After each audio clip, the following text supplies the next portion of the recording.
अब मैं बिला किसी ताख़ीर के इस जलसे के मुकर्रिर ख़ुसूसी को आवाज़ देने से पहले मैं जिस तहरीक के अंडर ये प्रोग्राम ऑर्गेनाइज़ हुआ है उसके ताल्लुक़ से शॉर्ट तारुफ़ कराना चाहूँगा। तहरीक सुन्नी जमात इस्लाही की बुनियाद 2003 में रखी गई और इस जमात की बुनियाद में सुन्नियत के दो अज़ीम क़िले अशरफियत और रज़वियत के दो अज़ीम शख्सियत मौजूद थी।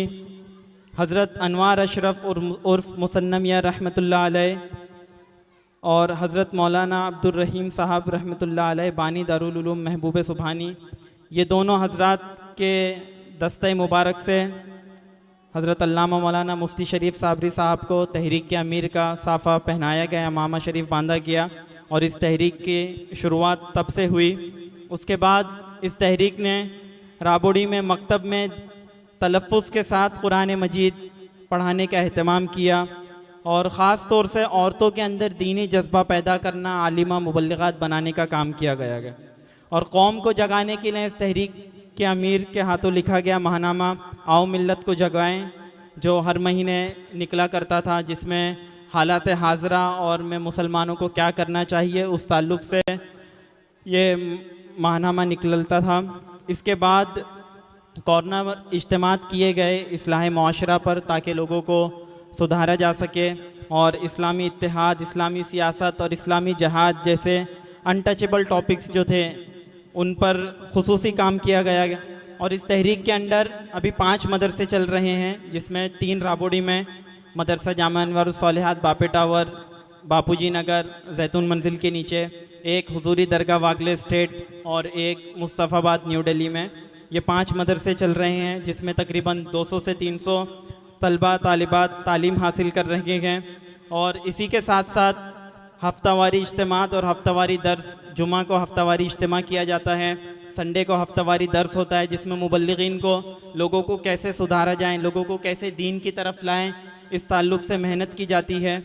ये तमाम काम हज़रत अल्लामा मौलाना मुफ्ती शरीफ साबरी साहब के गाइडेंस और उनके अंडर किए जाते हैं और इन कामों को किस अंदाज में किया जाता है कि अपने भी खफा मुझसे बेगाने भी नाखुश, अपने भी खफा मुझसे बेगाने भी नाखुश, मैं ज़हर हलाइल को कभी कह न सका कन, यानी बिना किसी दबाव के, बिना किसी के अंडर प्रेशर जो हक बात लगी, जो हक लगा लोगों तक पहुंचाना, उसे उसी सच्चे अंदाज में, इस्लामी अंदाज में लोगों तक पहुंचा दिया गया। और जब आप इस तरीके से काम करते हैं तो कितने प्रॉब्लम्स आती हैं, तो उस वक्त प्रॉब्लम्स आने के बाद हज़रत का ये पैगाम होता है कि मुझे ज़ंजीर पहना दो, मुझे सूली पे लटका दो, मुझे ज़ंजीर पहना दो, मुझे सूली पे लटका दो, मगर मैं रहज़नों को रहनुमा कह दूँ ये मुश्किल है, मगर मैं रहज़नों को रहनुमा कह दूँ ये मुश्किल है, जो कुछ देखता हूँ ज़ुबां से साफ कहता हूँ, जो कुछ देखता हूँ ज़ुबां से साफ कहता हूँ, किसी के डर से जुल्मत को ज़िया कह दूँ ये मुश्किल है।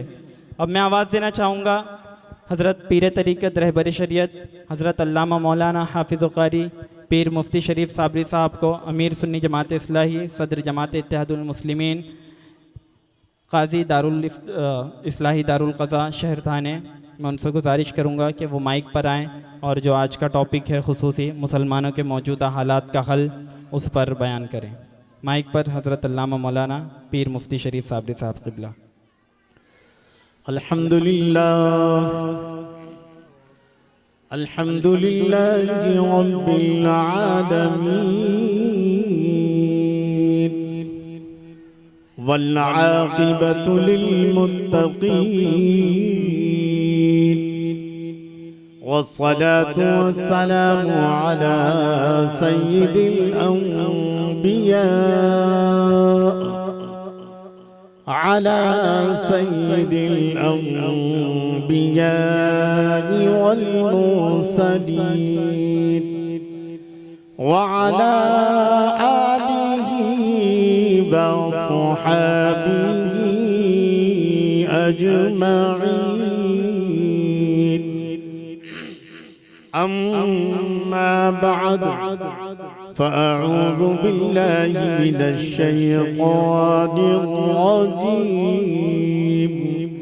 बिस्मिल्लाहिर्रहमानिर्रहीम या अय्युहल्लज़ीना आमनु दुखुलू फिस्सिल्मि काफ़्फ़ा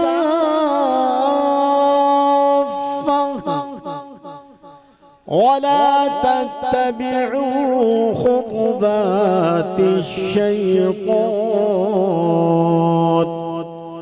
इन्नहु लकुम अदुव्वुम मुबीन। आमन्तु बिल्लाहि सदक़ल्लाहुल अज़ीम व बल्लगना रसूलुहुन नबियुल अमीनुल करीम व नहनु अला ज़ालिका लमिनश शाहिदीन वश्शाकिरीन वल्हम्दुलिल्लाहि रब्बिल आलमीन। गुफ्तगू से पहले एक बार इंतहाई अक़ीदत व मोहब्बत और अदब एहतराम से हमारे सारी कायनात के आका व मौला मदनी ताजदार हुजूर मोहम्मद रसूलुल्लाह सल्लल्लाहु तआला अलैहि वसल्लम के गोहर बार में दुरूद शरीफ का तोहफा झूम झूम कर निछावर फरमा लें। अल्लाहुम्मा सल्लि अला सय्यदिना व मौलाना मुहम्मदी मुबारक वसल्लिम सलातन व सलामन अलैका या रसूलल्लाह या हबीबल्लाह। मौजू बहुत मुश्किल है, इस माना कर कि मैंने खुद अपनी 60 साला जिंदगी में 60 साल हुए नहीं हैं, 1-2 साल के बाद 60 साल पूरे होंगे, इस वक्त 58 साल पूरे हुए हैं। मैंने इस टॉपिक पर कुरान और सुन्नत की रोशनी में यानी मुसलमानों के मौजूदा हालात क्या है, 1400 साल पहले क्या थी वो सब जानते हैं।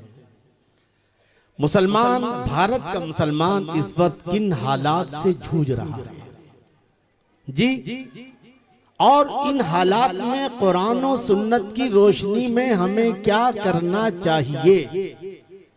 मैंने इस मौजू का इंतखाब किया है और मैं अपने मौजू के साथ अपनी ताकत भर इंसाफ करने की कोशिश करूंगा। भारत का मुसलमान क्या है, भारत के मुसलमान का तारुफ अनवर जलालपुरी अपने अंदाज में लिखते हैं। क्या भारत का मुसलमान क्या है, तवज्जो के साथ समाअत कीजिएगा। मैं एक चराग हूं, दीवार है न छत मेरी। मत्ते साहब तवज्जो के साथ समाअत कीजिएगा। भारतीय मुसलमानों की तस्वीर पेश करते हुए वो लिखते हैं कि मैं एक चराग हूं, दीवार है न छत मेरी। मैं एक चराग हूं, दीवार है न छत मेरी। हवाएं करती हैं फिर भी मुखालफत मेरी। हवाएं करती हैं फिर भी मुखालफत मेरी। और मैं बादशाह हूं गुजरे हुए जमाने का। ये आज के मुसलमान, भारत के मुसलमानों का तारुफ इंट्रोडक्शन कराया जा रहा है। मैं बादशाह हूं गुजरे हुए जमाने का। सिमट कर रह गई एक घर में सल्तनत मेरी। सिमट कर रह गई एक घर में सल्तनत मेरी। और अकबर इलाहाबादी फरमाते साहब, प्रयागराजी, प्रयागराज नाम हो गया। अकबर इलाहाबादी फरमाते कि भारत का मुसलमान किसे कहते हैं, सुनिएगा। वो गैरतें, वो सब्र, वो ईमान है कहां। समाप्त करें। वो गैरतें, वो सब्र, वो ईमान है कहां। हुस्ने अमल के दिल में अरमान है कहां। हुस्ने अमल के दिल में अरमान है कहां। और गुल मचा हुआ है कि मुस्लिम में खस्ता। एक गुल मचा हुआ है कि मुस्लिम, डॉक्टर साहब तवज्जो के साथ समाप्त करें। एक गुल मचा हुआ है कि मुस्लिम में खस्ता हाल। पूछे जरा कोई कि मुसलमान है कहां। पूछे जरा कोई के मुसलमान है कहां। मुसलमान की हालत तो ये है क्या, इस शराबे रंग बू को गुलसिता समझा है तू। एक होती है शराब एक होता है शराब। शराब हाफिज जमील साहब तशरीफ लाए। मैं उलमाए किराम का शुक्रगुजार। इधर इधर बॉर्डर पे जरा फायरिंग होती रहती है, इधर आ जाइए तो अच्छा रहेगा। एक बार दुरूद पढ़ के सुना दे।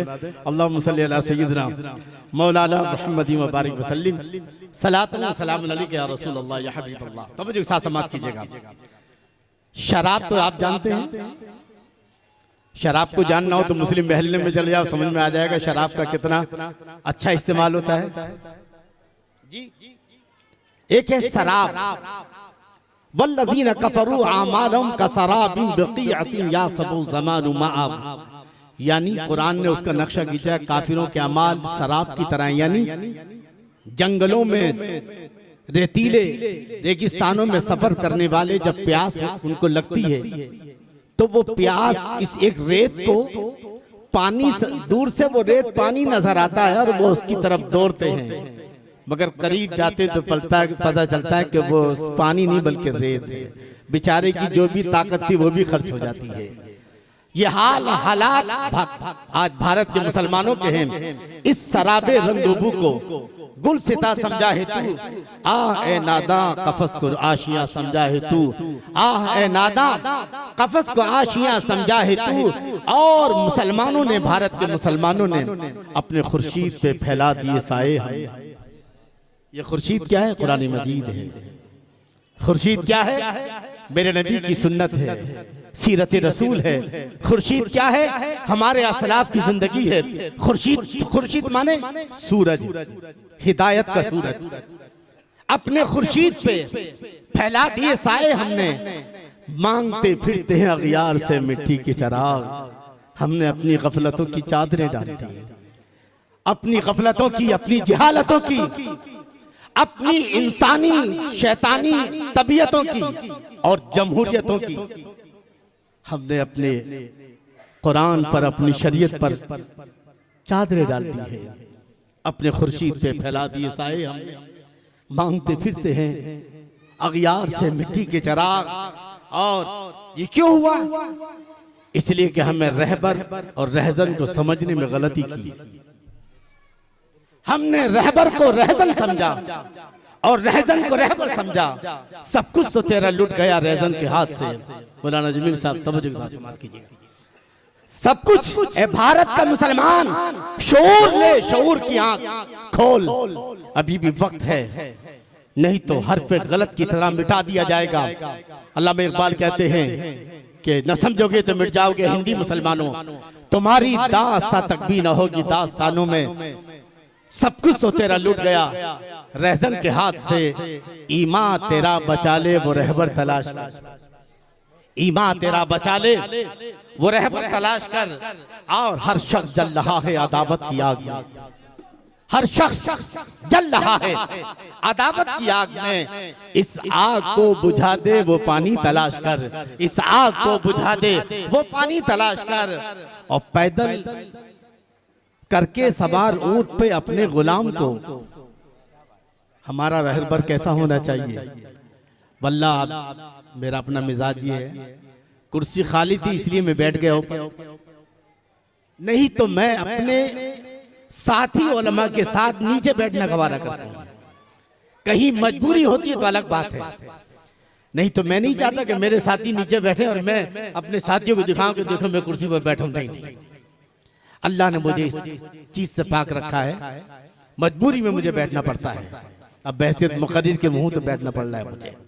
तवज्जो साथ समाअत करें। हमारे हुजूरी से भी तशरीफ लाए हैं सलीम भाई और हमारे मजहर भाई जो है, तवज्जो के साथ समाअत कीजिएगा।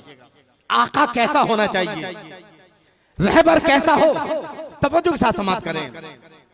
करके सवार ऊंट पे अपने गुलाम को, करके सवार ऊंट पे अपने गुलाम को, पैदल ही खुद चले वो आका तलाश कर, पैदल ही खुद चले वो आका तलाश कर। और ये महफिल हुफाज किराम की है, यहाँ हुफाज भी हैं, उलमा भी हैं, और आने वाला महीना माह रमजान भी है, माह कुरान भी है, और माह रहमान भी है, और माह हुफाज कुरान भी है, और माह मुसल्लियान भी है, क्योंकि मस्जिदें भरी रहेंगी।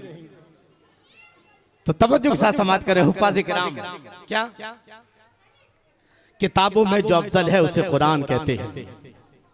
किताबों में जो अफजल है उसे कुरान कहते हैं।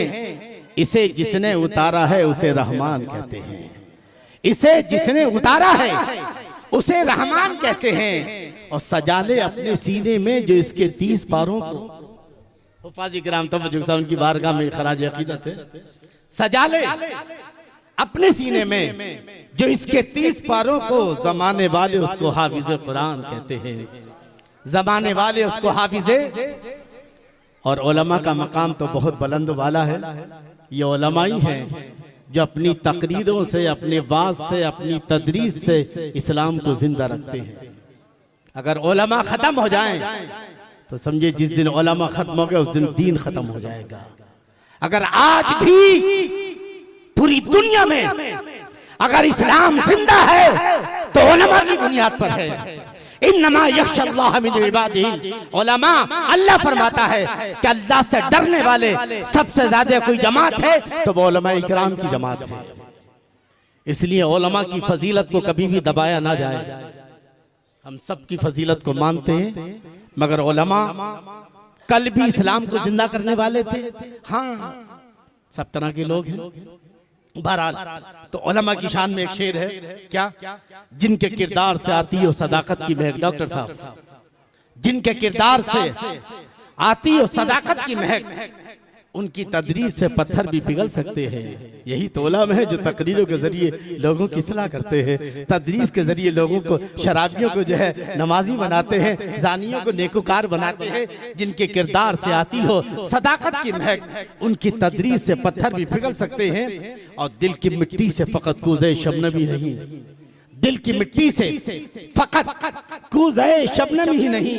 हमने खुर्शीद भी ढाले हैं न जाने कितने, हमने खुर्शीद भी ढाले हैं न जाने कितने। और अब माह रमजान आ रहा है, इधर हाफिज साहब सुनाते होते हैं और पीछे एक सुनने वाला सुनता है, इधर नमाजी सुनाते होते हैं और टेस्टियान सुनते होते हैं।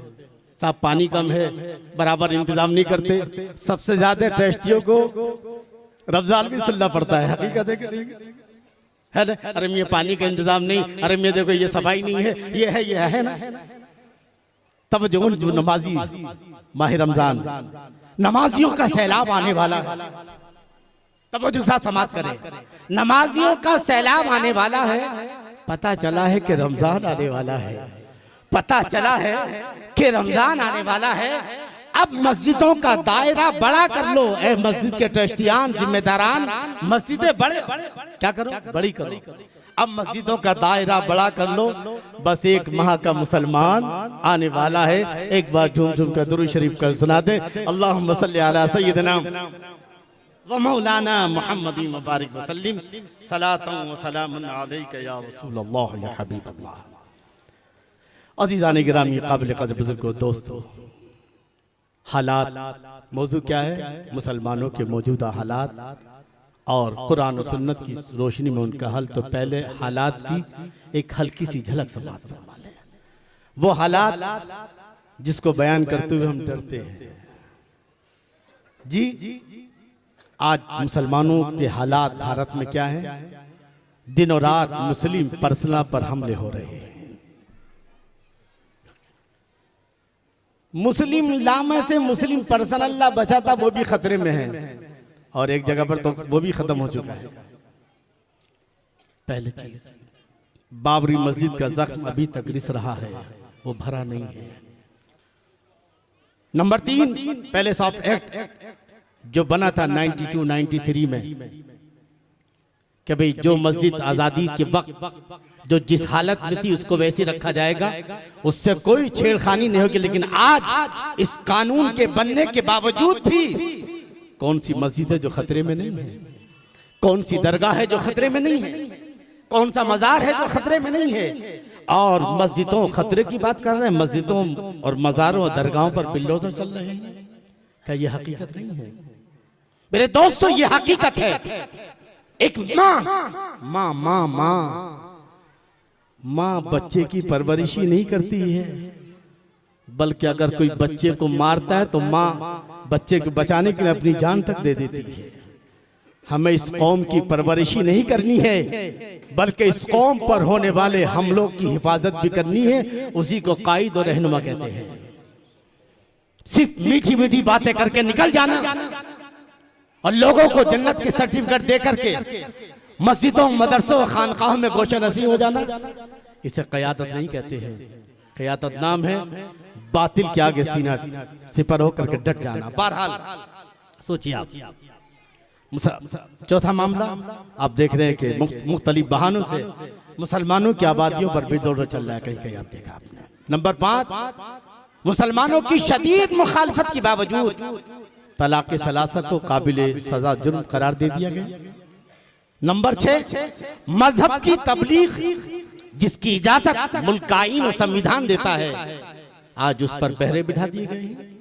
और जो लोग तबलीग इस्लाम के काम में मसरूफ थे, उन्हें संगीन दफात के तहत जेलों में डाल दिया गया है। क्या ये हकीकत नहीं है? लफ्ज़ जिहाद के नाम निहाद इस्लाह वज़ा करके, बना करके बैरुल मज़ाहिब तन मजहबों के दरमियान जो शादियां थी, उन पर पाबंदी लगा दी गई। लफ्ज़ जिहाद, लैंड जिहाद, बोट जिहाद, हर दिन एक नया जिहाद आता है। कहीं ऐसा ना कि छोटे भैया कहीं बड़े भैया को पैदा ना करने की, है ना? ये बार बार जिहाद का लफ्ज याद करा के कहीं बड़े भैया ना पैदा हो जाएं। कौन सा जो असली इस्लामी जिहाद है? बहरहाल तो ये इस तरह की वजह, इस तरह की इस्लाहें कायम करके पूरे माहौल को इस्लाम के, मुसलमानों के खिलाफ बनाना, मुसलमानों के खिलाफ नफरतें पैदा करना। जी। नंबर 8, अभी आपने देखा पिछले साल खरबों रुपए की औकाफ का तिया पाचा करने के लिए वक्फ एक्ट 2025 का कानून लागू कर दिया गया। फरमाइश आई है, मैं भी नात पढ़ना जानता हूं, लेकिन मेरे दिल का जो पैगाम है, जो मेरे सीने को जला रहा है, मुझे वो बयान करने दो। इंशाल्लाह नात तो मैं भी पढ़ता हूं, और मैं आपके इस अल्फाज जज्बात की कदर करता हूं, लेकिन इस सीने में जो तूफान है, इस तूफान को थोड़ा आप अपने तक पहुंचाने दो, ताकि ये एक आवाज बन सके और मुसलमान अपने फैसले खुद ले सके। तो वजह के साथ समाप्त कीजिएगा। मैं उनकी मोहब्बतों का एहतराम करता हूं। जी। वक्फ एक्ट बना दिया गया,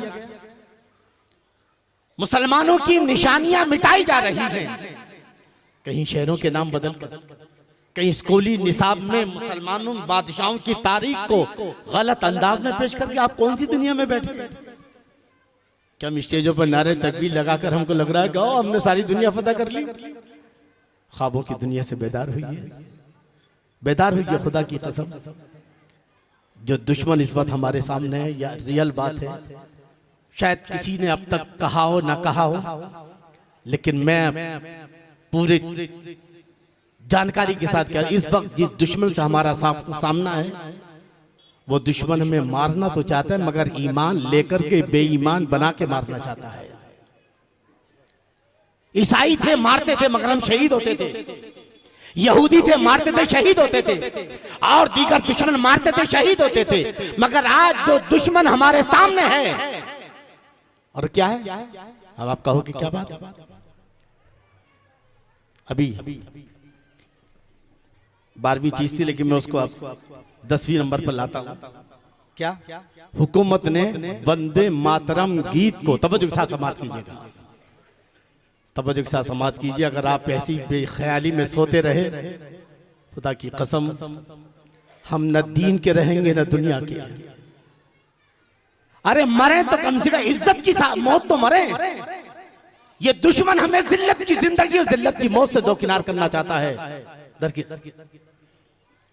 अभी हुकूमत ने, कल के अखबार मेरे पास था, वंदे मातरम गीत को सरकारी तकरीबात और स्कूलों में कौमी गीत जन गण मन से पहले पढ़ाया जाना लाजमी करार दे दिया है। और वंदे मातरम का मतलब समझते हैं?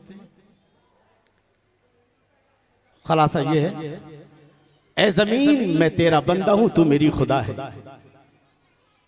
ये वंदे मातरम क्या है? समझ रहे आप बात को कि नहीं?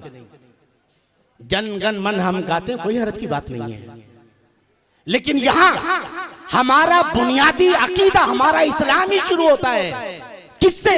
ला इलाहा इल्लल्लाह, अल्लाह के सिवा कोई माबूद नहीं, न जमीन न आसमान न चांद न सूरज न सितारे, इस जमीन पर आसमान के शामियाने के नीचे अगर कोई है जो खुदा बनने के लायक है वो एक ही है और वो अल्लाह है, और हम सिर्फ एक खुदा की इबादत करते हैं। ये हमारा ईमान है और ईमान का बुनियादी हिस्सा है तौहीद। दुश्मन हमारे ईमान को छीनना चाहता है। आप कहां सो रहे हैं, कहां सो रहे हैं? मैं इमामों से गुजारिश करूंगा कि बेदार करो इस बात को, जिक्र करो इस बात को।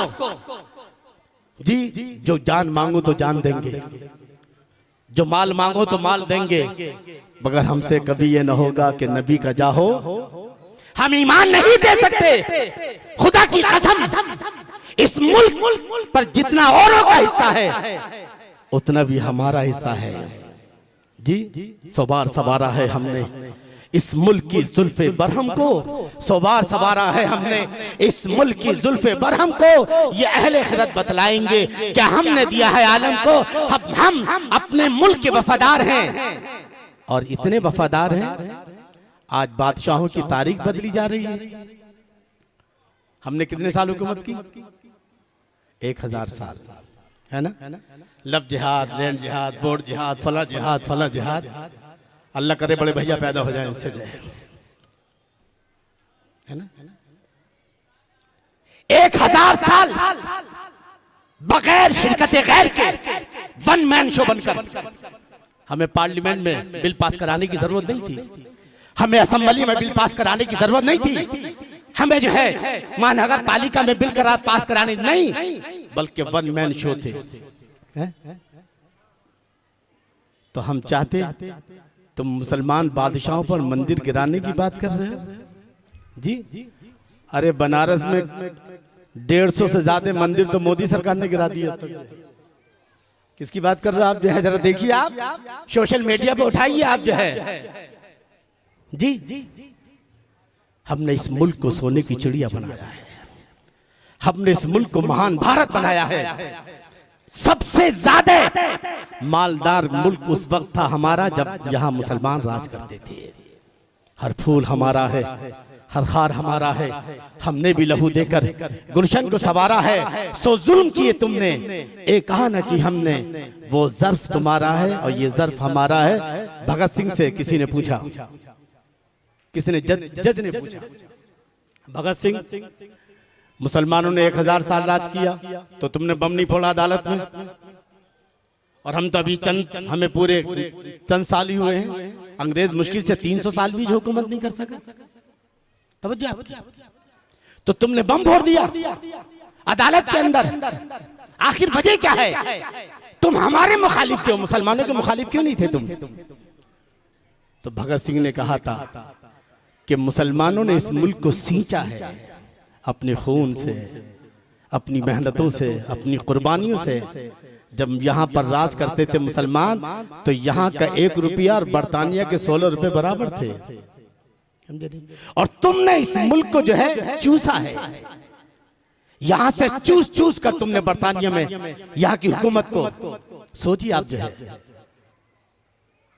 कि मुसलमान 1000 साल राज किया, कहीं से आवाज आई कि मुसलमानों भारत छोड़ो, मुसलमानों भारत छोड़ो? नहीं, 1000 साल में कहीं से ये आवाज नहीं आई कि भारत छोड़ो।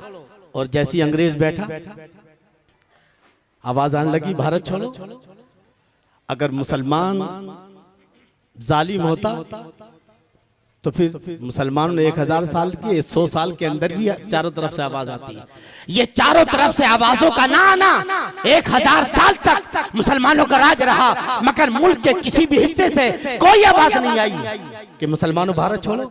और अंग्रेज जब आए तो चारों तरफ से आवाज आने लगी। ये इस बात का सबूत है कि मुसलमानों ने इस मुल्क के साथ इंसाफ किया है, यहाँ की रियाया को इंसान समझा है, अपना भाई समझा है, यहाँ की औरतों को अपनी बहन और बेटियां समझा है। मेरे अजीज दोस्तों, बहरहाल मैं अर्ज कर रहा था कि जितना हक किसी और का है उतने ही हक मुसलमान का भी है, लेकिन हुकूमत की तरफ से आज जो वंदे मातरम जो सरकारी स्कूलों में और सरकारी तकरीबात में जन गण मन से पहले ये वंदे मातरम कहने को जो लाजमी करार दे दिया है, इससे मुसलमान की जो सबसे बड़ी दौलत है वो है ईमान। हमारे ईमान पर जर पड़ती है और मुसलमान इसको कहीं से कहीं तक भी बर्दाश्त नहीं करेगा। मैं आसिम भाई का शुक्रगुजार हूँ कि वो तशरीफ लाए, एक बार दुरूद शरीफ पढ़कर सुना दे।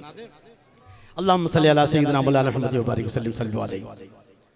11वीं चीज कि आज हमारी लड़कियां जो मुर्तद हो रही हैं, ये भी दुश्मनान इस्लाम की नापाक साजिशों का एक हिस्सा है जी। नंबर 12 SIR के जरिए दर हकीकत मुसलमानों के नाम वोटर लिस्ट निकालने की एक साजिश है ताकि मुसलमान अपने जमहूरी हक से महरूम हो जाए और दूसरे दर्जे का शहरी बनकर गुलामों की तरह जिंदगी गुजारने पर मजबूर हो जाए। ये 12 चीजें हैं, अगर मैं तफसील बताऊं तो इसी पर खत्म हो जाए। ये हालात है, एक दो जख्म नहीं, पूरा बदन है छलनी। हमारी गफलतों ने, हम सोते रहे, हम आपस में लड़ते रहे, हम एक दूसरे की टांगे खींचते रहे और दुश्मन बड़ी तेजी के साथ आगे बढ़ता गया। और आज कहाँ है? एक दो जख्म नहीं, पूरा बदन है छलनी। दर्द बेचारा परेशान है, कहाँ से उठते मेरे दोस्तों। ये सब किस लिए था? क्यों हुआ? इसलिए हुआ कि मुसलमानों से नफरत जी, मुसलमानों से और इस्लाम से नफरत है। चंद सब लोग नहीं, भारत की आज भी अक्सर आबादी अमन पसंद है, अमन शे, हम उनका एहतराम करते हैं। ये चंद गिने चुने लोग हैं जिनका फीसद 10 से 15% भी नहीं होगा, जो इस मुल्क में नफरत की आग लगाकर इस मुल्क को बर्बाद करना चाहते हैं। बाकी इस मुल्क की 85% वो आबादी है जिस मुल्क को एक अमन वाला और अमन शांति वाला मुल्क देखना चाहती है। और मुसलमान भी जो है इस मुल्क में चूंकि रहा है, इस मुल्क से उसका जो है जिस्मानी रिश्ता भी है, रूहानी रिश्ता भी है, ईमानी रिश्ता भी है। लिहाजा मुसलमान इस मुल्क में अमन शांति चाहता है। लेकिन आओ इन हालात का हल क्या है, इस पर अब आते हैं। आपने हालात को समझ लिया कि इस वक्त हमारी गफलत अगर और गाफिल रहे, हमारे आइम्मा वाइज़ीन खुतबा पीराने निज़ाम सज्जादगान ने अगर इस पर तवज्जो ना दी तो याद रखना हालात वहां होंगे कि हमारी लाशें भी कोई उठाने वाला ना होगा। हमें मुत्तहिद होकर के जो है इस जंग को और इस मसले को आगे बढ़ाना है। अब आइए साहब, ये जो हालात हैं, कई हालात में हम अपने आप को, अपनी कौम को छोड़ दें इसी हालात में, जैसे कि आज छोड़ दिया गया है। इशारा और ही कुछ कर रहा था डूबने वाला, इशारा और ही कुछ कर रहा था डूबने वाला, मगर यारान साहिल ने सलाम आखिरी समझा। क्या कौम को छोड़ दे हम मस्जिदों में सिर्फ नमाज की बात करें? क्या कौम को छोड़ दे हम सिर्फ मस्जिदों में सिर्फ दुरूद शरीफ की फजीलत बताएं? क्या कौम को छोड़ दे क्या हम सिर्फ सुभान अल्लाह की फजीलत बताएं? आखिर इमाम का मतलब क्या है? आलिम का मतलब यह है, इमाम का मतलब यह है कि वक्त और हालात के तकाजे के हिसाब से जो वक्त की जरूरत है वो इमाम को जुमे में बताना चाहिए। जहां एक तरफ अगर नमाज की बात है, वहां बताओ कि हालात जो है कहां तक पहुंच चुके हैं। अगर सुभान अल्लाह की फजीलत की बात है तो ये भी बताओ कि आज हुकूमत वक्त ने जो है किस तरह से मुसलमानों का जीना दुश्वार कर दिया है। चूंकि मेरे नबी सल्लल्लाहु अलैहि वसल्लम ने हालात का मुकाबला किया है। आप भाई आइए, तो अब क्या करना है? इज्जत की मौत मरना है या जिल्लत की मौत? जिल्लत की मौत तो ये है कि भाई हम ऐसी बेखबर रहें और सामने वाला आके मार जाए, और इज्जत की मौत ये है कि हम अपना दिफा करते हुए दुनिया से जाए। जी कि दी शाहीन ने कहा है, बड़ी अच्छी बात कही जाए।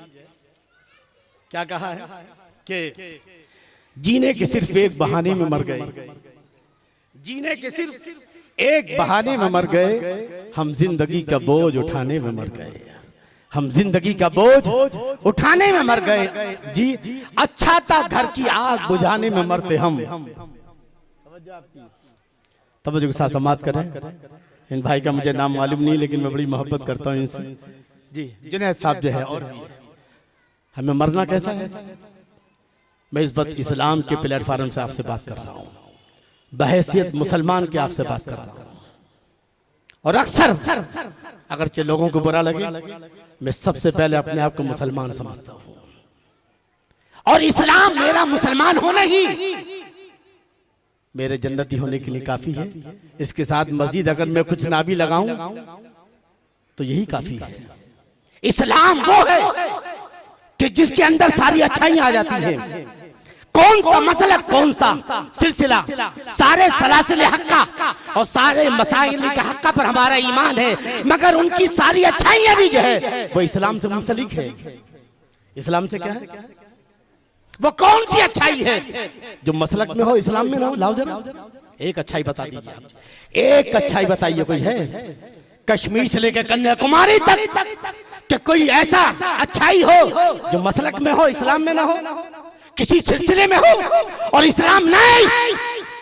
मेरा पूरा जो है चैलेंज है, कोई भी अच्छाई चाहे मसलक के नाम पर हो, चाहे सिलसिले के नाम पर हो, किसी भी नाम पर हो, वो इस्लामी का एक हिस्सा है। हर हिस्सा, सारी अच्छाइयों को अल्लाह ने मिलाकर इस्लाम बना दिया है। इन्ना दीन इंदल्लाहिल इस्लाम, अल्लाह के नजदीक अगर कोई दीन है जो पसंदीदा है, सारी अच्छाइयों का मरकज है, सारी अच्छाइयां चाहे मसलक की हो, चाहे जो है सिलसिले की हो, कोई भी अच्छाई हो, वो सारी अच्छाइयां इस्लाम के अंदर मौजूद है। हमें अलग से जो है हम ये कह नहीं इस्लाम में ये कम है इसलिए हम वहां जा रहे हैं, नहीं, सब कुछ मौजूद है। अगर इस्लाम पर रहते हुए आप मसलक पर अमल कर रहे हैं तो ये काबिल तारीफ बात है। इस्लाम पर रहते हुए अगर आप किसी सिलसिले हक्का पर अमल कर रहे हैं, ये काबिल तारीफ है। लेकिन इस्लाम से हटकर जो भी है वो जहन्नम की तरफ तो रास्ता जाता है, जन्नत का रास्ता सिर्फ इस्लाम का रास्ता है। मैं अपने अल्फाज का जिम्मेदार हूं और ये मेरी तकरीर नहीं है बल्कि मेरा पैगाम है। मैंने 40 सालों में, हालांकि तहरीक तो बनी थी 2003 में, और मुझे लगा तबलीग करनी चाहिए, मगर मैं मुतमईन नहीं था यार। तबलीग तो अब ये बेचारे तबलीग वाले खूब करते हैं, लेकिन तबलीग के दो जुज़ हैं। तबलीग की तो मुझे साथ समाप्त करना, मैं सिर्फ कुरान के हवाले से बात कर रहा हूँ। तबलीग के दो जुज़ हैं। जब हजरत मूसा अलैहिस्सलाम और हजरत हारून दोनों को अल्लाह ने भेजा, इज़हबा इला फिरौन, जाओ फिरौन के पास, फिरौन बादशाह है। तवज्जो के साथ समाप्त कीजिएगा। आज मजहबी तंजीमें और तहरीकें जो हालात हाजरा से टच होकर भी कोई जुमला नहीं बोलती, इनके लाखों के इस्तेमाल देख लो, किसी का भी हो, इनका मुकर्रिर, इनका वाइज एक जुमला भी ऐसा नहीं बोलता जो हुकूमत के वक्त की पॉलिसी से जरा टच हो। ये अपनी दुकान बंद करवाना नहीं चाहते असल में, मगर शायद मालूम नहीं है। तो मुझे साथ समाप्त कीजिएगा। अगर मेरा कोई जुमला गलत हो तो मैं उसकी सजा पाने के लिए तैयार हूँ। मैं शरीयत का छोटा सा खादी हूँ, लेकिन मैं जो आप तक पहुँचा रहा हूँ, तबलीग के लिए दो चीजें। अल्लाह ने कहा फिरौन के पास जाओ, इन्होंने कहा अल्लाह वो बादशाह, उसके पास फौज, उसके पास ताकत, उसके पास अवाम, पब्लिक, खजाना, सिपाही, सारी चीजें हैं, हम दो आदमी हो तो पकड़ के जेल में डाल देगा। अल्लाह ने क्या फरमाया? तबलीग के लिए जरूरी क्या है?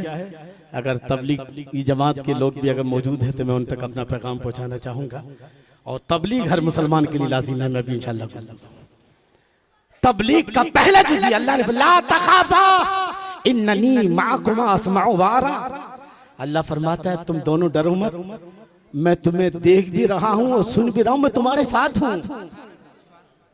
तो गोया तबलीग का पहला बुनियादी जुज़ ये है कि ना डरा जाए, ना खौफ किया जाए। जो सच्चा तबलीग करने वाला होगा, चाहे दीन सुन्नियत की हो, चाहे मसलक की हो, जो मसलक हक का हो या मसलक सलासिल हक का हो, उसको डरना नहीं चाहिए, ना ही किसी लालच में आना चाहिए। मुबल्लिग को बेखौफ और बेलालच है। अगर मुबल्लिग के अंदर खौफ और लालच है तो फिर वो मुबल्लिग नहीं बल्कि वो शैतान का एजेंट है। दूसरी बात तवज्जो के साथ समाप्त कीजिएगा मजहर भाई। दूसरी चीज ये है कि तबलीग को हालात हाजरा से मुंसलिक होना चाहिए। आप जब तबलीग करो तो सिर्फ नमाज की तबलीग ना करो, चंद सुन्नतों की तबलीग ना करो कि भी नमाज, बेशक नमाज अपनी जगह पर है, ये भी तबलीग करो कि हालात ऐसे हैं, ए मुसलमानों तुम्हें बेदार होना है। क्यों? आयत बता रही है। हजरत मूसा हजरत हारून जब पहुंचे, उन्होंने किसको दावत दी? फिरौन को। पहले क्या कहा? पहले कहा कि इन्ना रसूल रब्बिल आलमीन, हम अल्लाह के रसूल हैं जो तुम्हारी तरफ भेजे गए हैं ताकि तुम अपनी खुदाई का दावा छोड़कर एक खुदा के सच्चे बंदे बन जाओ। पहला पैगाम आप समझ रहे हैं? वो दो थे। कितने आदमी थे? कितने आदमी थे? दो। और हम कितने हैं? दो पे कितने से लगाओगे? वो दो होकर नहीं डरे और हम कितने हैं? 20 करोड़। कितने जीरो लगाने पड़ेंगे? क्यों भाई, कोई है मैथ्स का? कोई दो पे कितने? डॉक्टर साहब कितने जीरो लगाने पड़ेंगे? 7 जीरो लगाएंगे तब जाके 20 करोड़ बनते। हम 20 करोड़ घबरा रहे हैं। तवज्जो आपकी। दूसरी बात, फिरौन से उन्होंने क्या कहा? तवज्जो के साथ समझ। ये जो वक्त की जरूरत, मैं खुद भी तबलीग करता हूं, लेकिन जिस अंदाज से आज की मजहबी जमातों का जो रवैया है, मैं उससे मुतमईन नहीं हूं, क्योंकि ये गैर इस्लामी रवैया है। वो क्या है? बादशाह फिरौन से क्या कहा? वला तुअज़्ज़िबहुम क़द जीनाका। ए बादशाह, पहले तो तू सुधर जा, अपने आप को खुदा कहलाना बंद कर दे, खुदा का बन जा। दूसरे ये है कि बनी इसराइल को सताना बंद कर दे। अनर्सिल माना बनी इसराइल को हमारे साथ भेज, बनी इसराइल पर जुल्म करना बंद कर दे। यानी तबलीग उसे कहते हैं जो हालात हाजरा, जो वक्त के मजलूमों का साथ दे और वक्त के मजलूमों की हिमायत में आवाज उठाए, उसको तबलीग कहते हैं। बहरहाल जो बात मैं कहने जा रहा था, अब हमें क्या करना है? आइए, हालात हमारे सामने हैं। हमें दुश्मन दो तरह से मारना चाहता है। एक तो ये कि हम बेईमान हो जाए, वंदे मातरम कह करके हम अपना ईमान खो दें। दूसरे कि हम बेखबर हो, वो हमें मतलब बेखबरी की हालत में मारना चाहता है। अचानक आएंगे और अचानक फिर हम चिल्लाएंगे, उस वक्त कोई हमारी मदद नहीं होगी। तो मुझे साथ समाप्त कीजिएगा। यह हालात का तजुर्बा है। 80 साल होने वाले हैं हमारी देश की आजादी को। अब क्या करना है? क्या हालात के तहत हम भी बह जाएं या कुछ करना है? तो कुरान ने हमसे कहा है। क्या कहा है? कुरान कहता है, क्या कहता है? अल्लाह इरशाद फरमाता, वला तहिनु वला तहज़नु वअंतुमुल आलौना इन कुंतुम मुमिनीन। ऐ ईमान वालो, रंजीदा मत हो, गमगीन मत हो, तुम ही कामयाब रहोगे, शर्त ये कि तुम मोमिन हो। क्या हो? तुम मोमिन हो। ये सूरह आले इमरान की आयत नंबर 139 है। यानी हालात को देखकर घबराओ ना, अपनी इस्लामी जिम्मेदारियां पूरी करो। और दूसरे अल्लाह ने क्या फरमाया? ला तक़नतू मिन रहमतिल्लाह, अल्लाह की रहमत से ना उम्मीद। अगर दो लोग हजरत मूसा हारून जो है, अगर फिरौन पर गालिब आ सकते तो हम 20 करोड़ क्यों नहीं आ सकते हैं? जी तवज्जो आपकी। मेरे आका सल्लल्लाहु अलैहि वसल्लम अकेले ही थे ना, फिर क्या हुआ? तो गोया इस्लाम ये कहता है कि हमें अपनी जिम्मेदारी अदा करनी। अब क्या करना है ये हम समाप्त करने आते हैं। मेरे अजीज दोस्तों, अल्लाह के रसूल सल्लल्लाहु अलैहि वसल्लम जब मक्के से मदीने को हिजरत फरमाई, तो मदीने में भी आकर मुसलमान चैन से नहीं थे, बल्कि कुफार मक्का की टोलियां जो थी, दहशतगर्दाना टोलियां, वो मदीने के आसपास घूमते थे और इक्का दुक्का मुसलमानों को पाकर के मारते थे। हुजूर के पास कोई सहाबी आ रहा है, किसी का हाथ टूटा हुआ है, किसी का सर फूटा हुआ है, किसी की टांग टूटी हुई है, किसी का पेट फटा हुआ है। ये हालत थी। मदीने में आकर भी मुसलमानों को मक्के वालों ने चैन से नहीं छोड़ा। तो आखिर एक दिन हुजूर की महफिल सजी है, एक सहाबी खड़े हो जाते हैं। हालात का हल क्या है? तवज्जो के साथ समाप्त कीजिएगा। मुख्तसर खड़े हो गए, या रसूलल्लाह, हम 13 साल मक्के में पिटे, आपने कहा सब्र करो, हमने सब्र किया।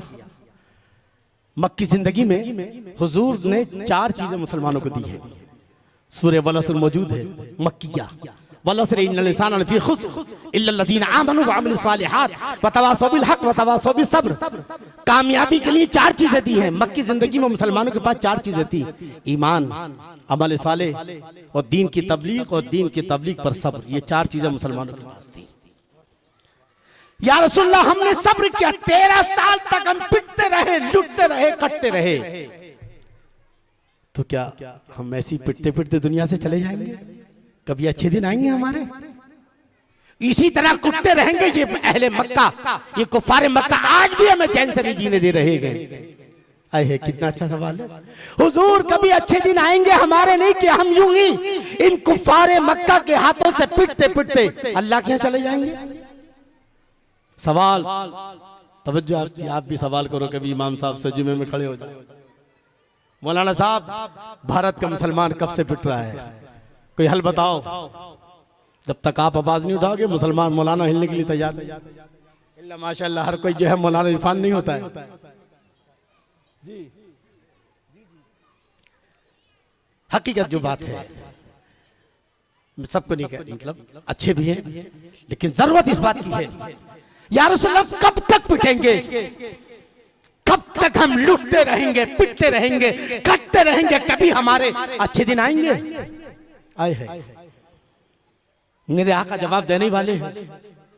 यही सवाल तो आपका भी है ना, यही सवाल हर भारतीय का है, यही सवाल हर हिंदुस्तानी का। हम मुल्क के वफादार हैं, हम मुल्क में अमन शांति चाहते हैं, मगर इसका मतलब ये नहीं है कि तुम हमारी जान और माल तो लो, अब ईमान भी लेना शुरू कर दिया। तो हमने सब कुछ दिया लेकिन ईमान नहीं दे सकते हैं। हुजूर जवाब दे रहा था, मुझे समाप्त कीजिएगा। इसका इल्म मुझे खुद 2-3 साल पहले हुआ है, सही बता रहा हूँ जी। मैं भी दिन रात ट्यूशन पढ़ा सकता हूँ, जो है महीने में ट्यूशन में भी 30-40 हजार रुपये आराम से कमा सकता हूँ, लेकिन नहीं कमाता। जो भी मिल जाता है मस्जिद से, और जो भी जो है इधर उधर से जैसे भी है, मुझे बस खुदा जानता है। मुझे आज भी कुरान से मोहब्बत है, और मैं मगरिब से लेकर इशा तक, हमारे मौजिन साहब, कैसर मिल वाले मौजिन साहब जो हमारे बड़े अच्छे साथी भी हैं, मैं साथी मानता हूँ, मैं कभी ये नहीं कहता कि ये मौजिन है, बल्कि नहीं, अपने दोनों भाई की तरह से रहते हैं। ये जानते हैं कि मैं मगरिब से लेकर इशा तक सिर्फ कुरान की तफसीर पढ़ता हूँ। मैं निकालता हूँ कि मुझे कौम को क्या देना है। ये कौम दलदल में फंसी है, अब तक कोई मसला इसका हल नहीं हुआ। हम भागे हैं कोर्ट की तरफ, हम भागे हैं अदालत की तरफ, हम भागे हाई कोर्ट की तरफ, हम भागे सुप्रीम कोर्ट की तरफ, मगर सुप्रीम कोर्ट ने तो आस्था का नाम लेकर के हमारी मस्जिद को दूसरों के हवाले कर दिया। कहां जाओगे तुम? या रसूलल्लाह, इसका हल क्या है? हम यूं ही पिटते रहेंगे और पिटते पिटते यहां से चले जाएंगे, या कभी अच्छे दिन आएंगे? मेरे आका सल्लल्लाहु तआला अलैहि वसल्लम अपनी ज़बान फैज़ तर्जमान से कुछ कहना चाहते हैं।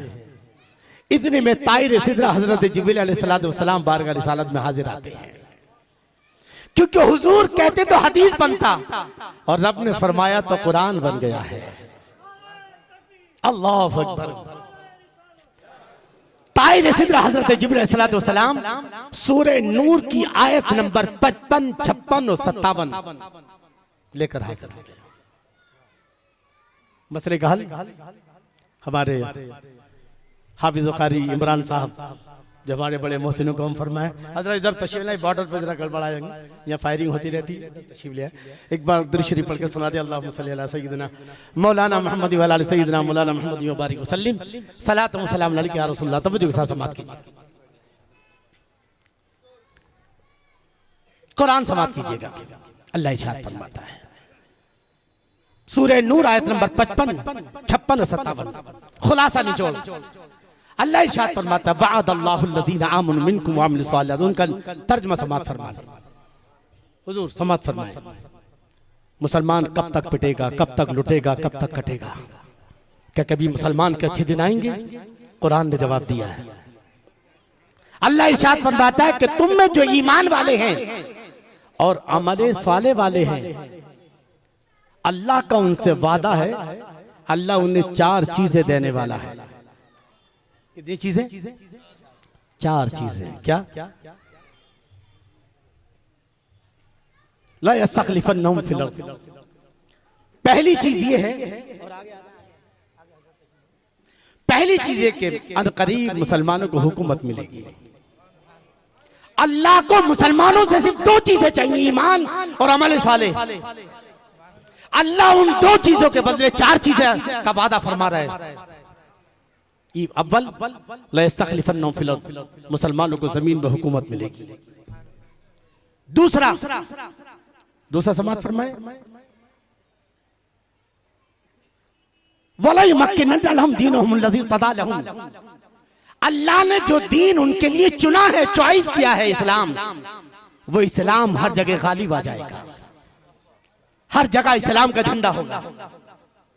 तीसरा वला युबद्दिलन्नहुम मिन बादि खौफिहिम अमना, और मुसलमानों के दिलों में जो काफिरों का खौफ है, अल्लाह इस खौफ को अमन में बदल देगा। तीन चीजें। चौथा ला तहसबन्नल्लज़ीना कफरू मुअजिज़ीना फिल अर्द, चौथा ये कि जितने भी मुसलमानों को मिटाना चाहते हैं, अल्लाह ताला सबको आहिस्ता आहिस्ता ठिकाने लगा देगा। किसी को अभी यही चार चीजें तो चाहिए, हर अपोजिशन को भी यही चाहिए, हुकूमत वालों को भी यही चाहिए। पहली चीज हुकूमत, अल्लाह ने कहा अगर मुसलमान ईमान पर और अमल साले पर डटे रहे तो क्या है, पहला क्या है, ईमान और अमल साले। पहली चीज हुकूमत मिलेगी। कुरान कह रहा मैं हर बार उसका तर्जमा आप तक पहुंचा रहा हूं। पहली चीज हुकूमत, दूसरे इस्लाम का गलबा, हर जगह इस्लाम का परचम नजर आएगा। तीसरे ही कि मुसलमानों के दिलों में जो खौफ है, ये खौफ अमन में रब तब्दील फरमा देगा। चौथा ये कि जो दुश्मन मुसलमानों को और इस्लाम को मिटाना चाहते हैं, अल्लाह ताला खुद उन्हीं को जो है किनारे लगा देगा। लेकिन मुसलमानों से क्या चाहिए, क्या चीजें चाहिए, दो चीजें, ईमान और अमल सालेह। अब ये अमल सालेह क्या है, इसको तवज्जो के साथ समाप्त कीजिएगा। मेरे नबी सल्लल्लाहु अलैहि वसल्लम ने इन आयतों के नाजिल होने के बाद आप चैन से नहीं बैठे, बल्कि आप मदनी जिंदगी उठाकर देखिए, पहली हिजरी से लेकर के आप दूसरे आखिर तक जो है, इन 10 सालों में हुजूर सल्लल्लाहु अलैहि वसल्लम ने 8 साल के अंदर 12 काम किए हैं बड़े बड़े। कितने? 8 मक्के में थे, ईमान अमल सालेह वतवासौ बिल हक वतवासौ, और 8 यहाँ मदीने में। पहला काम क्या किया, आपने मुसलमानों को मुत्तहिद किया, इन्नमल मुमिनूना इख्वा, ईमान वाले आपस में क्या है, भाई भाई है। दूसरा, आपने पहली मुस्लिम सोसाइटी की तश्कील फरमाई, पहली मुस्लिम सोसाइटी को वजूद में लाए इस्लामी उसूलों पर। तीसरा यह है इस्लामी सियासत की बुनियाद डाली, इस्लामी हुकूमत की बुनियाद डाली। चौथा यह है कि फसादियों को खत्म करने के लिए इस्लामी जिहाद की बुनियाद डाली। पांचवी चीज यह है कि आपने गैर मुस्लिमों से मुआहदे किए, कुल या अहलल किताब ताअलू इला कलिमतिन सवाइन बैनना व बैनकुम इला आखिरी। छठा यह है कि आपने दुश्मनान इस्लाम में जासूस भेजे। सातवां यह है कि आपने मुसलमानों की जमीयत को मजबूत किया और दुश्मनों की जमीयत को तोड़ा, सूरह अहज़ाब गवाह इस पर है। आठवां यह है कि आपने आसपास के बादशाहों को मुसलमान होने के खुदूद भेजे। कितने हो गए? 8 8 और 4 जब सर मैं 12 तारीख को हुजूर क्यों पैदा हुए हैं, ये 12 उसूल दिए हैं हुजूर सल्लल्लाहु ताला अलैहि वसल्लम ने। दुनिया के इंसानों को अगर यहाँ भी और आखिरत भी हुकूमत करना चाहते हो तो जहाँ 12 चीजें जमा हो जाएंगी, वहां समझ जाओ कि इस्लाम का कमल उधर ही खिलता नजर आएगा।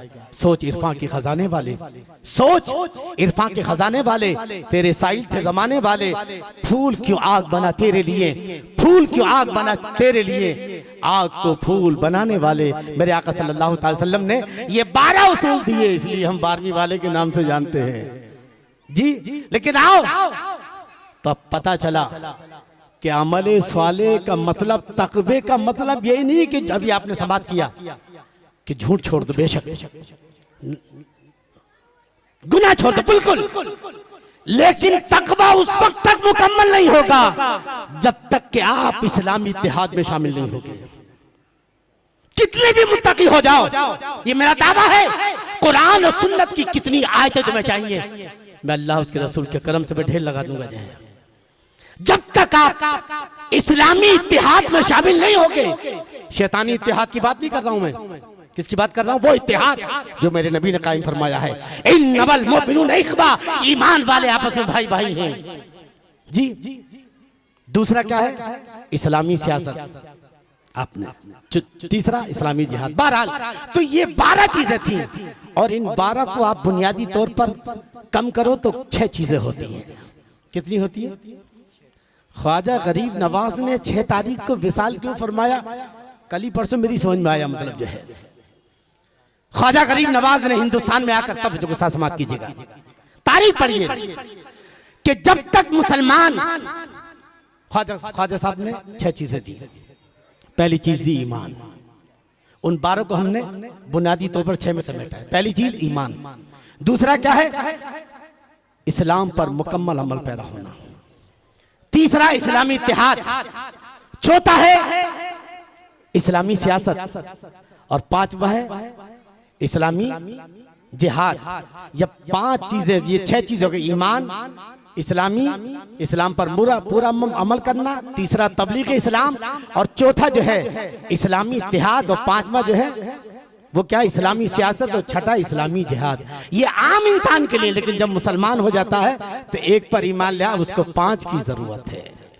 तारीख पढ़ो। मेरे ख्वाजा गरीब नवाज ने हिंदुस्तान में जो हुकूमत कायम की थी, लोग कहते हैं अक्सर जब उलमा बयान करते हैं तो मैं थोड़ा सा, अरे ख्वाजा गरीब नवाज ने 90,000 मुसलमान किए। मेरे प्यारे, ख्वाजा गरीब नवाज ने 90,000 मुसलमान ही नहीं, 5 चीजें मुसलमानों की दी है। पहली चीज दी है, ऐ ईमान वालों, जो मैं ईमान इस्लाम दे रहा हूं उस पर मुकम्मल अमल पैदा हो जाओ। अल्लाह इरशाद फरमाता है, या अय्युहल्लज़ीना आमनू फ़िल में काफ़ा, ऐ ईमान वालों इस्लाम में पूरे दाखिल हो जाओ। तारीख बताती है कि जब तक मुसलमान इस्लाम पर पूरा अमल कर रहा था, उस वक्त तक मुसलमान सारी दुनिया पर हुक्मरान था। और जब मुसलमान ने अपनी मनमानी शुरू कर दी तो अल्लाह ने मंगोलों को भेज दिया, जिन्होंने बगदाद और समरकंद और बुखारा को तबाह किया है। स्पेन क्यों तबाह हुआ? इसलिए कि मुसलमानों ने इस्लाम छोड़ा, मनमानी शुरू कर दी। तो मुसलमान भारत के मुसलमानों का भी बुनियादी जुर्म यह है कि या तो इस्लाम नाम का है, या फिर इस्लाम हमारे पास जुज़वी है। जुज़वी का मतलब कुछ है, कुछ नहीं है। कुछ से थोड़ी सी मोहब्बत और थोड़ी सी बेवफाई किसी और के साथ तो चलेगी, मगर इस्लाम के साथ नहीं। अल्लाह फरमाता है उदखुलू फिस्सिल्म में काफ़ा, और इस उदखुलू फिस्सिल्म में काफ़ा में इस्लामी सियासत भी है, इस्लामी हुकूमत भी है, इस्लामी जिहाद भी है, इस्लामी इत्तेहाद भी है। आप इन चारों चीजों को छोड़कर कैसे मुत्तकी होने का दावा कर सकते हैं? तो पहली चीज, भारत के मुसलमानों को अगर अब भी हम चाहते हैं कि अपने हालात को सुधारें, तो मेरे ख्वाजा गरीब नवाज ने 6 चीजें दी। एक चीज ईमान दी, मगर ईमान के बाद अब 5 चीजें। हमारे मुसलमान तो सब हैं। पहली चीज है कि हम जितना भी जानते हैं इस्लाम पर मुकम्मल अमल पैदा हो। आज हम यहाँ पहुंचे हैं, हमने इस्लाम में मनमानियां शुरू कर दी हैं। अफतुमिनून बिबादिल किताब व तकफुरून बिबाद। अल्लाह ने कुल इन काना आबाउकुम व अबनाउकुम, अगर तुमने एक भी चीज इस्लाम की छोड़ दी और 99 तुमने पकड़ ली, तो 99 भी तुम अल्लाह के अजाब से नहीं बचाए। फतरब्बसू हत्ता याति अल्लाह बिअमरी, अल्लाह के अहकाम पर मुकम्मल अमल पैदा हो। ये भारत के मुसलमानों का पहला जुर्म था, जो जिसकी वजह से आज हम पहुंचे हैं। उसका हल ये है कि हमें मुकम्मल मुसलमान होना है। प्यारे, अब भी वक्त है कि हम जितना हम जानते हैं उस पर अमल करें। अपने मुसलमान भाइयों को जो है इस्लाम की पहली चीज मुकम्मल इस्लाम, दूसरा तबलीग इस्लाम। आज इस्लाम की तबलीग हम समझते हैं मौलाना की जरूरत है, नहीं, बल्कि तबलीग मेरे नबी सल्लल्लाहु ताला अलैहि वसल्लम की सबसे बड़ी जरूरत, सबसे बड़ा फर्ज है जी। क्या अल्लाह ने नहीं फरमाया सूरह माइदा में, सूरह अल्लाह या रसूल बल्लिग मा उनज़िला इलैका मिन रब्बिक, ऐ रसूल जो कुछ हम नाजिल कर रहे हैं उसको लोगों तक पहुंचा दो। अल्लाह ने फरमाया वल तकुम मिनकुम उम्मती यदऊना। आज अहले सुन्नत वल जमात खास तौर से तबलीग के मामले में पीछे है। तबलीग वो है हकीकत में जो मेरे ख्वाजा गरीब नवाज ने की थी। तबलीग वो है तो जिस तबलीग को करने के लिए हुजूर मखदूम अशरफ जहांगीर सिमनानी सल्तनत छोड़ी है, वो सल्तनत छोड़ करके तबलीग करें। हम घर में बैठ करके अपने महल्ले में तबलीग ना करें। आज हमारे बच्चे चरसुल्ले गर्दुल्ले बन रहे हैं। आज मुसलमानों के महलों में ये रातों को रक्षों में भरे हुए जो है ये चरस पी रहे हैं। सबसे ज्यादा बिगड़े हुए मुसलमान महल्ले हैं कि यही इस्लाम है। अफसोस, डूब के मर जाना चाहिए उन मुसलमानों को जो मुसलमान का नाम भी लेते हैं, अपने आप को मुसलमान कहते हैं और शराब के नशे में धुत हैं। इसकी वजह है कि हमारी तबलीग बराबर काम नहीं कर रही है। हमारा जो तबलीग का सिस्टम है वो बिगड़ा हुआ है। नहीं तो ये चरसुल्ले ना बनते, गर्दुल्ले ना बनते। न जाने कितने लोग, लाखों मुसलमान हर साल शराब के नशे में मरते हैं, कितने घर उजड़ते हैं, कितनी औरतें बेवा हो जाती हैं, कितने बच्चे यतीम होते हैं, कितने माँ बाप के जो है उनकी गोदे सूनी हो जाती है। बचाओ, तबलीग करो। मेरे ख्वाजा गरीब नवाज ने यही किया। याद रखना, हमारा जवाल कब से शुरू हुआ? मुगलिया सल्तनत से है? और जब से हम आज तक जवाल पसीर हैं, पहली चीज ये कि हम इस्लाम में मनमानी छोड़ दें। जो इस्लाम का हुक्म अमल करो, चाहे बाप रोके, चाहे बेटा रोके, कोई भी रोके, हमारे सबसे बड़ा जो काम है वो अल्लाह उसके रसूल के हुक्म पर अमल करना है। जिस दिन हमने ये तय कर लिया कि आज के बाद हम इस्लाम पर मुकम्मल अमल पैरा होंगे, इंशाअल्लाह हमारे 90% मसाइल हल हो जाएंगे। दूसरा ख्वाजा गरीब नवाज ने क्या दिया? तबलीग इस्लाम। तबलीग इस्लाम। मेरे ख्वाजा गरीब नवाज क्यों आए थे आप बताओ मुझे? कभी आपने सोचा है? हमें दुकान से उठ करके 10 मिनट हम तबलीग में नहीं दे सकते?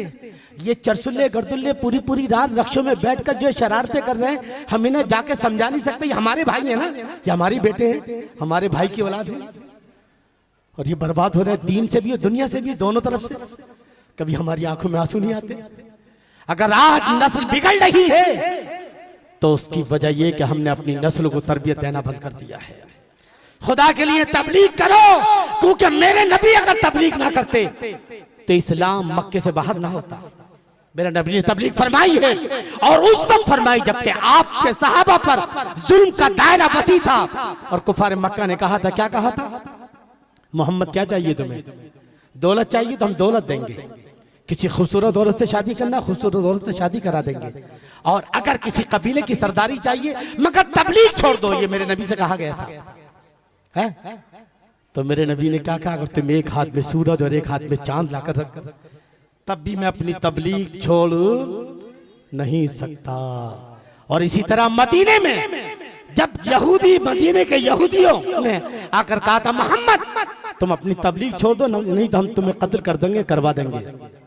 उन्होंने धमकी दी। क्या दी?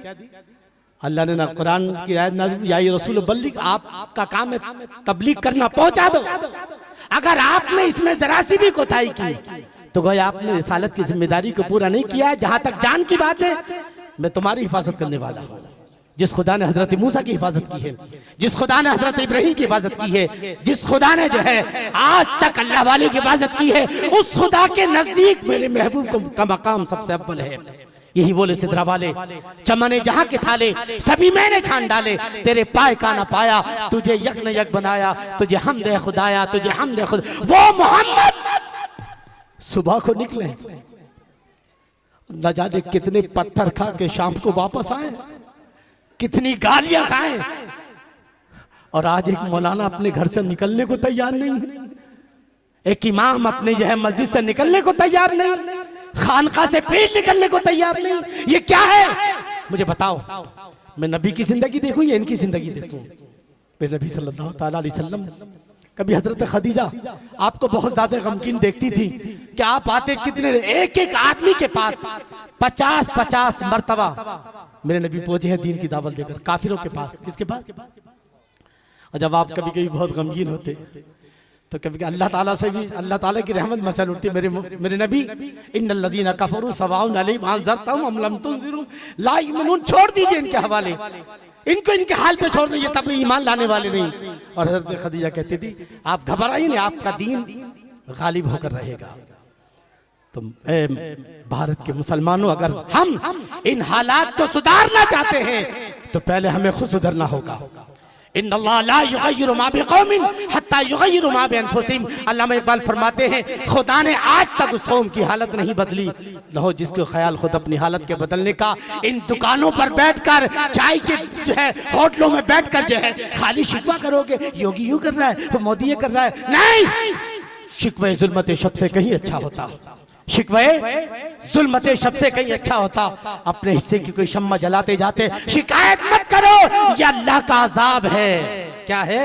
हमने इस्लाम छोड़ा, मनमानी की, हमने तबलीग छोड़ी, अल्लाह ने हम पर जालिम बादशाह मुसल्लत कर दिए हैं। दूसरी चीज, तीसरी चीज क्या है? तीसरी चीज है इस्लामी इत्तेहाद, जो मेरे नबी ने मदीने में कायम फरमाया। आज भी वक्त है, बेशक हम अपने मसलक पर बरकरार रहें, लेकिन बस आज जब ऐसा वक्त हो कि दुश्मन मिलकर के मुसलमानों को मिटाना चाहते हो, तो हम कम से कम मुश्तरक मसाइल में एक प्लेटफार्म पर जमा होकर इस्लाम को बचाएं। कितनी आयतें पेश करूं मैं आपको? वातसिमू बिहब्लिल्लाहि जमीअन वला तफर्रकू। अल्लाह फरमाए अल्लाह की रस्सी को एक साथ मिलकर पकड़ो, अलग अलग डेढ़ की मस्जिद ना बनाओ। आज इत्तेहाद ना एक मसलक वालों में है, न एक सिलसिले वालों में है, आज हर जगह डेढ़ की मस्जिद बनी पड़ी है। मेरे नबी सल्लल्लाहु अलैहि वसल्लम ने अगर किसी को नमाजी बनाया है तो उसको इस्लामी जमात में लिया है, जो दीन की हिफाजत के लिए सीसा पिलाई दीवार बनकर बातिल से टकराया है। तो इस्लामी इत्तेहाद कायम करो। इस्लामी इत्तेहाद जरूरी है। जब तक तुम जो है मुत्तहिद नहीं होगे मुश्तरक मिली मसाइल में, अपने अपने मसलक पर, मैंने पहले भी कहा कि हम अपने अपने मसलक पर कायम रहते हुए हम मुश्तरक मसाइल में एक प्लेटफार्म पर सिर्फ स्टेजों से नहीं बल्कि ग्राउंड लेवल पर हमें मुत्तहिद होने की जरूरत है, और अपने मसाइल को मुत्तहिद प्लेटफार्म पर आकर आवाज उठाने की जरूरत है। और हुकूमत से दो हाथ करने की जरूरत है कि तुम ये सब बातें, वंदे मातरम की तो गुंजाइश ही नहीं है, समझे नहीं? ये तुमने जिहाद या लैंड जिहाद, वोट जिहाद, लव जिहाद, मैं बार बार कह रहा हूँ कि ये छोटे भैया के बड़े भैया को ना ले आए कहीं, इसलिए तो इस्लामी इत्तेहाद कायम करो। ये तीसरी चीज थी। ये देखिए, मैं कुरान की, मैंने वातसिमू बिहब्लिल्लाहि जमीअन, और कुरान की बहुत सारी आयतें, लेकिन वक्त नहीं है अब जो है। तीसरी चीज, पहली चीज क्या है? इस्लाम पर मुकम्मल अमल पैरा हो। जब तक हम इस्लाम पर मुकम्मल अमल पैरा नहीं होंगे, तो कहेंगे फला मस्जिद का इमाम ये कर रहा है, फला मौलाना ये कर रहा है। अबे पहले तो अपनी दाढ़ी को देख ले, तेरी दाढ़ी में कितने दिन के हैं? हर आदमी दूसरे पर फायरिंग कर रहा है कि नहीं? नहीं, पहले इस्लाम कहता है पहले खुद संभालो अपने आप को। इन्नमल मुमिनून, ईमान वाले आपस में भाई, हुजूर ने फरमाया अल मुमिन मिरतुल मोमिन, मोमिन एक दूसरे का आईना है ना जी। चौथी चीज समाज फरमा ले। चौथी चीज क्या है? इस्लामी सियासत। क्या चीज? हाँ, वो इस्लामी सियासत कि जो कुरान ने दी है। अभी मुझसे पेशतर 10 तारीख को यहाँ इजलास हुआ है और बड़ी अच्छी गुफ्तगू हुई है। हजरत सैयद सलमान अशरफ साहब की, उन्होंने इस क़ाल रब्बुल मलाइकतुन जाइल उन पर बड़ी अच्छे अंदाज में गुफ्तगू फरमाई। लेकिन यहाँ खास तौर से एक चीज है, तब जो साथ बात कीजिएगा। हाँ, बिल्कुल पूरा हो गया। क्या अल्लाह ने हजरत आदम को खिलाफत के लिए पैदा किया। खिलाफत मतलब खलीफा जानते, असिस्टेंट। तो अल्लाह तो नमाज पढ़ता नहीं है, जो असिस्टेंट नमाज पढ़ेगा।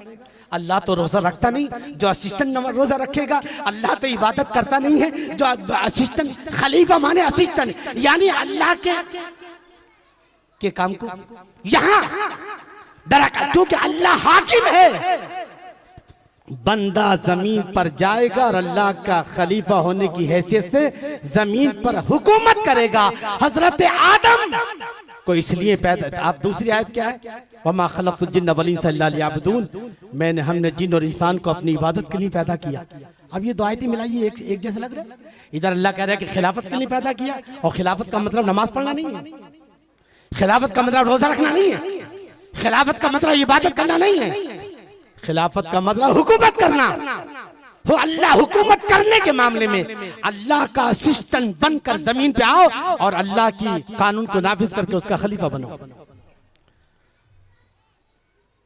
तो पता चला इबादत और खिलाफत दोनों एक साथ कैसे आप तर्जमा करेंगे? आप जो है यहाँ कह रहे हैं अल्लाह मैंने इबादत के लिए पैदा किया, यहाँ खिलाफत। पता ही चला कि इबादत का सबसे आला तरीन सूरत यह है कि हम इस्लामी सियासत कायम करें, अल्लाह के नाइब होकर हम अल्लाह की खिलाफत को कायम करें और इस जमीन से इंसाफ को कायम करें और जुल्म का खात्मा हो, यानी इस्लामी सियासत। आज भारत का मुसलमान इस्लामी सियासत से नाशना है और उसकी वजह है कि हमारे उलमा इसकी तरफ तवज्जो नहीं देते।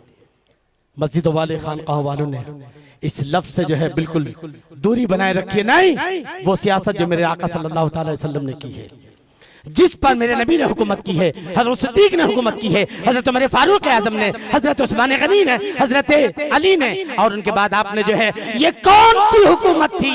ये वही इस्लामी हुकूमत थी। बुला दिया तुमने? हाँ जी। चौथी, पांचवी चीज समाप्त फरमा ले साहब, माइक बंद हो रहा है जी। पांचवी चीज ये है कि इस्लामी जिहाद, जिहाद का मतलब किसी पर जुल्म करना नहीं है, बल्कि जिहाद का मतलब है इस जुल्म का खात्मा करना। आज जो लोग जिहाद के नाम पर मुसलमानों के खिलाफ नफरतें पैदा कर रहे हैं, उनको बता दो कि जिहाद का मतलब जुल्म करना नहीं है, बल्कि जिहाद का मतलब मजलूमों का साथ देना है, लोगों को हुकूक दिलाना है, जमीन से नाइंसाफी को खत्म करना है। आज मुसलमानों को जो है जिहाद के मसले पर उलमा को गौर करना होगा और बताना होगा कि ऐ लोगों, जिहाद घबराने की चीज नहीं है, बल्कि जिहाद जालिम को उसके अंजाम तक पहुंचाने के लिए। तो ये 5 चीजें हैं मुसलमानों के लिए।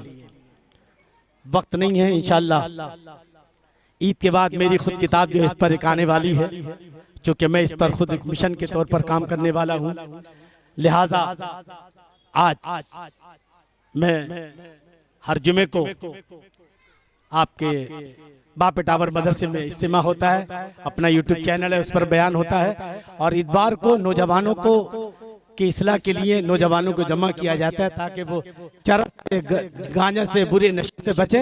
तो आपसे गुजारिश है कि अपने नौजवानों को जुमे को 9:30 बजे से लेकर 10:30 तक और इतवार के दिन जो है सिर्फ आधा घंटा 9 से 9:30 तक वहां भेजें, ताकि हम अपने नौजवानों में इस्लामी जज्बा पैदा कर सके। ये 5 चीजें हैं, तशरीह की जरूरत थी और तफसील तलब मामला था, लेकिन मैंने इसको समेटा है। ये 5 चीजें भारत के मुसलमानों को करना जरूरी है। पहली चीज है इस्लाम पर मुकम्मल अमल पैरा होना। दूसरा ये है कि जो इस्लाम आपके पास आया है इसे घरों में सजा के मत रखो, बल्कि इसकी तबलीग कर अपने महल्ले वालों को सुधारो, अपने समाज के चरसुल्ले गर्दुल्लों को सुधारो, गैर मुस्लिमों को दीन की तबलीग करो। तीसरी चीज है इस्लामी इत्तेहाद। जब तक तुम इस्लामी इत्तेहाद, जब तक एक नहीं होगे और एक होकर के वो जमात जो सहाबा की जमात थी, जब तक एक होकर जमात, ऐसी जमात जो नमाज पढ़े, जब नमाज के वक्त नमाजी नजर आए मगर बातिल से टकराने के वक्त जो है वो सच्ची मुजाहिद नजर आए। इस्लामी इत्तेहाद से जुड़ना जरूरी है। और चौथी चीज है इस्लामी सियासत। आज हम जिस सियासत का हिस्सा बन गए हैं ये इस्लामी सियासत नहीं है, बल्कि वो सियासत जो मेरे नबी ने की है। और 5वीं चीज जो है वो ये है कि हमें उलमा को बैठने की जरूरत है कि आज दिन ब दिन मुसलमानों पर जुल्म बढ़ता जा रहा है, बढ़ता जा रहा है, और मुसलमान हर दिन जो है, हर दिन का अखबार मुसलमानों की तबाही बर्बादी की एक नई कहानी सुनाता है। इसलिए उलमा को बैठना होगा और जिहाद क्या चीज है समझना होगा, इसको जो है चर्चे में लाना होगा, ताकि हम आने वाले वक्त के लिए कोई लाएअमल तैयार कर सके। अल्लाह ताला हम सबको सही माना में इस्लाम पर चलने की तौफीक अता फरमाए, ईमान पे चला, ईमान पे खात्मा नसीब फरमाए।